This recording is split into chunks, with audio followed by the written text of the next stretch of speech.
Dennis in Durham listening to Talk Radio 850. Hey, Dennis. Hello there. Hey, welcome. I was wondering about something. I heard about a man selling silver coins, 1-ounce coins, for $50, and then he was promising to buy those coins back $50. And he got into some kind of trouble with the feds because they were trying to say that's a currency if you buy it back at the same price. Where did you hear about this? It was a couple years ago. He's up in the mountains of North Carolina.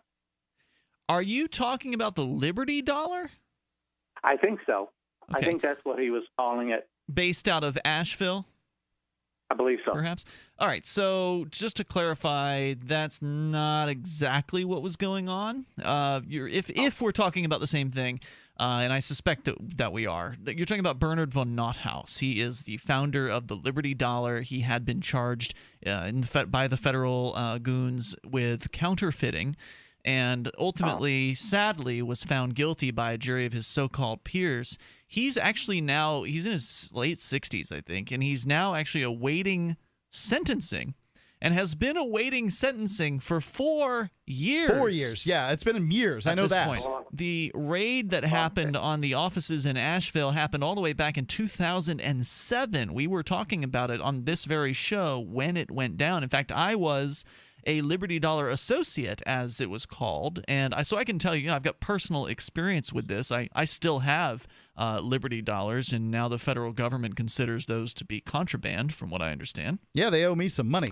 Yeah, they stole some of my money too, because what was going on was the Liberty Dollar was, and could be argued still is, the most popular alternative currency in a silver form that existed at that time. You could argue that Bitcoin's more popular now, but as far as something that you could physically hold on to, that you could trade for other things, it was very, very popular, and there were millions of dollars worth of Liberty Dollars that were out there, so to speak. Yeah, I may or may not have some of my own. Right, because it's contraband. It's contraband. But yeah, so what was going on was there was no guarantee that somebody would buy it back typically. There were some folks who were these Liberty associate types, or what they called regional currency officers, who would typically offer to buy the currency back, but they weren't obligated to do so by any sort of contract. It was just a service that they provided for people. So there was no fraud going on here, in my opinion. In fact, if you like Google a picture of the Liberty Dollar and you look at the actual silver piece, there were two types of things. There was a silver piece, and then there was a warehouse receipt. And the warehouse receipts sort of, looked like paper. They didn't look like dollars, but they were different colors and things like that. They had more security features than the U.S. dollar did. There was actually it was a better currency, arguably, than the U.S. dollar. And of course, what really made it better was that it was backed by silver, at least until the federal government came into the mint where the silver was being stored, held them at gunpoint basically, and stole all the silver and the gold that was backing the Liberty Dollar warehouse receipts. Now, what they couldn't do was steal the actual silver in our pockets and in our, possession. And so there's still a bunch of Liberty Dollar silver pieces out there. I still have the warehouse receipts, which are now backed by nothing. Of course, interestingly enough, when they did the raid, the value of the warehouse receipts skyrocketed. You could go and sell a $1 warehouse receipt on eBay and get like $20 for it. Yeah. So inadvertently, the federal government, by creating turning it into contraband, made them more valuable over time. But if you look at the Liberty Dollar pieces, the actual silver pieces, there was a picture of the Statue of Liberty on the front of it, but that's where the similarities ended. Right, it's like purple sometimes, or brown. Well, no, you're talking about the warehouse receipts. I'm talking about the actual silver piece. I don't think they were alleging the warehouse receipts were the controversial thing that they sure confiscated the silver that backed them. They certainly did, because they're a criminal gang, and they steal things from people is what they do. But I think the real claim to the so-called counterfeiting was that, well, these Liberty pieces, these silver pieces, they're made to look like the U.S. government currency. But what U.S. government currency has a phone number and a website on it? I don't know about you, but I've never seen that on U.S. government currency. It wouldn't have fooled me. And I don't know, how do you feel about that, Dennis? Have you ever seen one of these things? That might be a good idea. Put a website on the dollar, and there's some website that says "Follow George." Where's George? Where's George? George.com. Yeah. Yeah. Not related to the Liberty Dollar. Where's George? But interesting. No, it's a great site. I think Where's George is fascinating. Where's George's stamp that you can get. And you can, put this stamp on a dollar bill. Sometimes you'll receive bills that have the Where's George stamp. You go to their website, you type in the serial number, and it shows you every time someone else has bothered to enter that bill in their system. And it kind of gives you some idea of how far a dollar bill can travel over a period of time. Which just really shows you how disgusting they really are. Meaning that they go through dirty, a bunch of people's little pieces of linen. Dollar bills are like the most disgusting thing I can think of. Why would anyone want to use this? So, Dennis, did I clear some of that up for you? Yeah, I hadn't heard about the counterfeiting thing, accusation. Yeah, it was a really sad story because we've actually had Bernard on the show a number of times in the past. Super nice guy. He wasn't trying to hide anything. In fact, the whole purpose of the Liberty Dollar,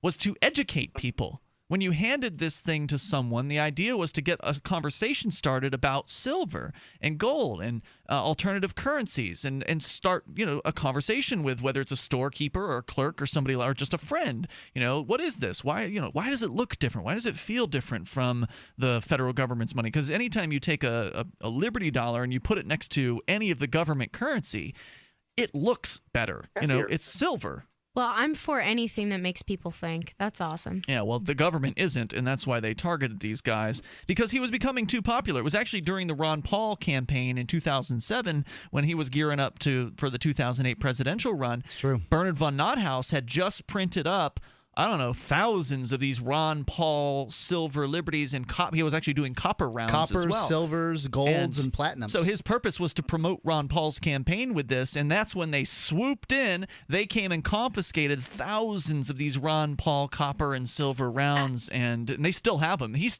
trying to get the people's money back, and it's just, he may die before this actually That's what they're plays hoping out. on. I mean, let's be honest. The only reason that they're not okay with this currency is because they don't have a big enough of a profit margin off of it.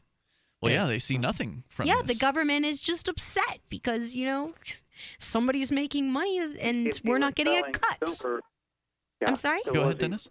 Paying a sales tax on those? If you sell silver, do you pay a sales tax? I don't know about that. It depends on if you do it privately.